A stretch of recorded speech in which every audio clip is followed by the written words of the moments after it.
The Tao of Self-Confidence, episode 699. Welcome to the Tao of Self-Confidence, where I share stories of amazing women who have discovered their inner journey to self-confidence.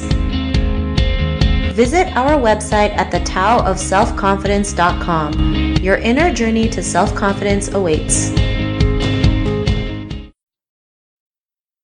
Well, hello, friend. Welcome to the Tao of Self-Confidence, where I share stories of amazing women who have discovered their inner journey to self-confidence.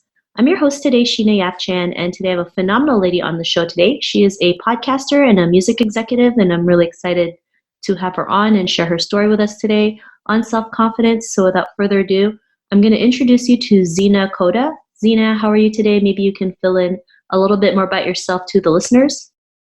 Yeah, of course. I'm your classic multi-hyphenate. Started my career in music, still in music, but I've kind of hit a lot of touch points in the media side of music between being on radio on Sirius XM for about 6.5 years. I was doing a daily metal show that was nationally syndicated, to also being a writer and a VJ at the time when it actually was still a career, and really just working in digital marketing and digital media from kind of the beginnings, right?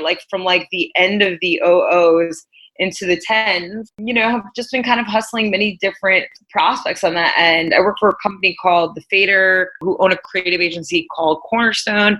Worked on a lot of different clients and headed up a team there. Worked for Motown Records for about 2 years. And right now I'm heading up the urban digital marketing team at Atlantic Records.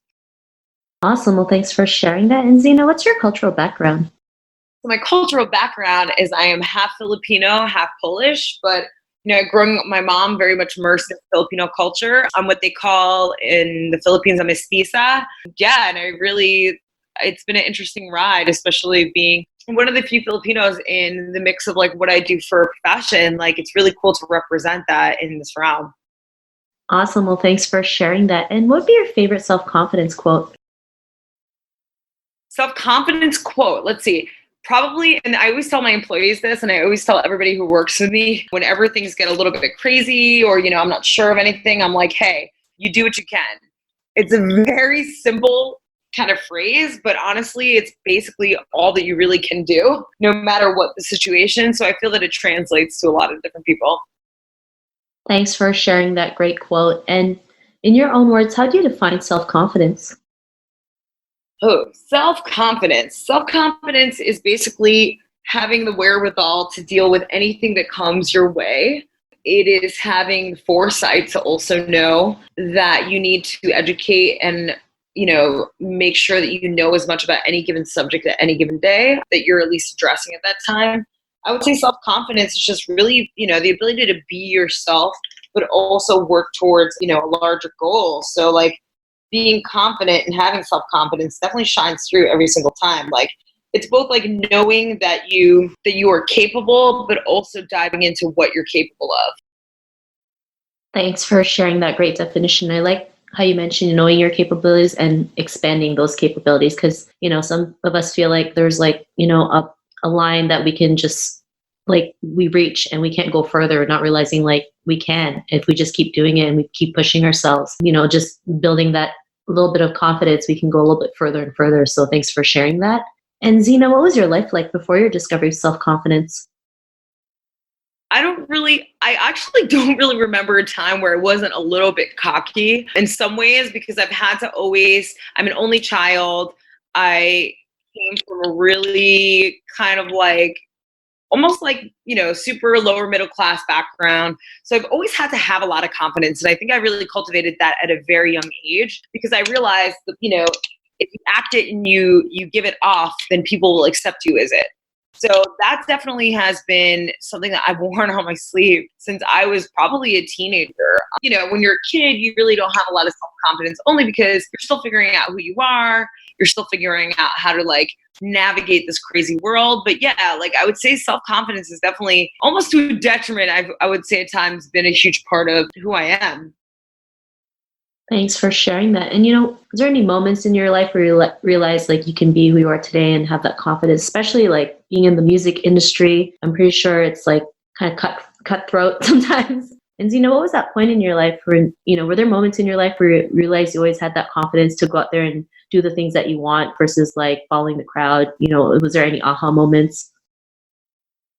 I don't really think there was. Again, like I've always been an against the grain kind of misfit. I still feel like a misfit every single day. Like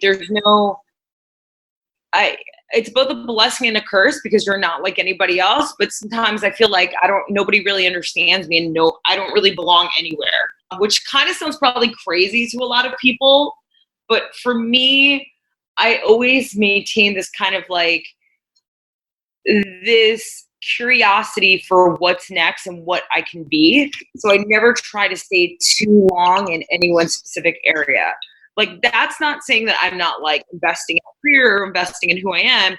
I just try to really expand my horizons by keeping things moving and trying different things out. But I've never been afraid really of being who I am, because I don't think I'm a weirdo, and there's definitely not a lot of people like me. So I had to kind of carve that out for myself. Thanks for sharing that. And, because of that, like, what's your life been like now? I feel that it's worked to my benefit in a lot of ways. The fact that I'm really multifaceted in a way that not a lot of people can be. I do feel that I have a very different perspective, especially in the music world, working in hip hop and urban music, because I do have this rock background, because I do have kind of a different way at looking at things. I think it's a benefit in the end, because not a lot of people are able to make those kind of connections or seeing things together like that. And it's nice for me to be able to kind of live in both of those different worlds.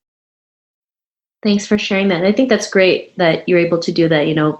For some people, it might not make sense, but for you, because you have that background, you can, see what's possible, right? And create something magical, which is pretty cool. So thanks for sharing that.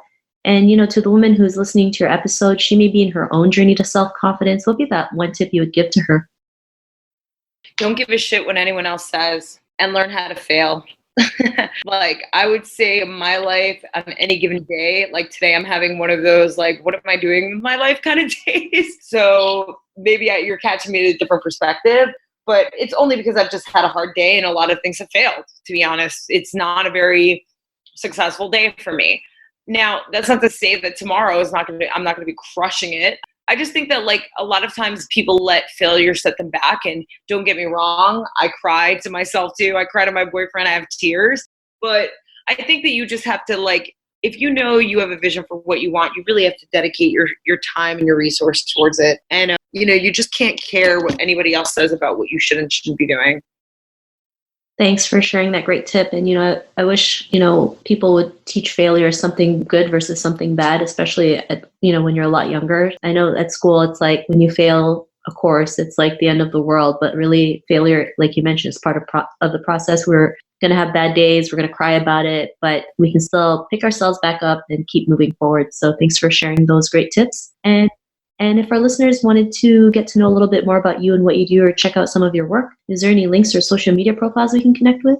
Yeah, I'm at Zeena Koda, ZeenaKoda, on literally every social media platform. You can also find me on zeenakoda.com. I have highlights of my Ladyish podcast, which you can check out. And there's a ton of like my older work, voiceover work I've done, being in a band, and kind of the mix of all the different parts of my life. Awesome. Well, thanks for sharing that. And to our listeners, if you want to connect with Zeena, you can also head on over to thetaoofselfconfidence.com and search for Zeena's name. Her show notes will pop up along with everything else that we talked about. And I really just want to thank Zeena today for taking the time to share her story and tips with us on self-confidence. So thank you so much, Zeena. Thank you. I appreciate you having me.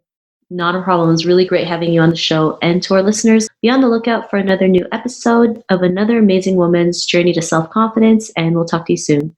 Bye for now. Bye.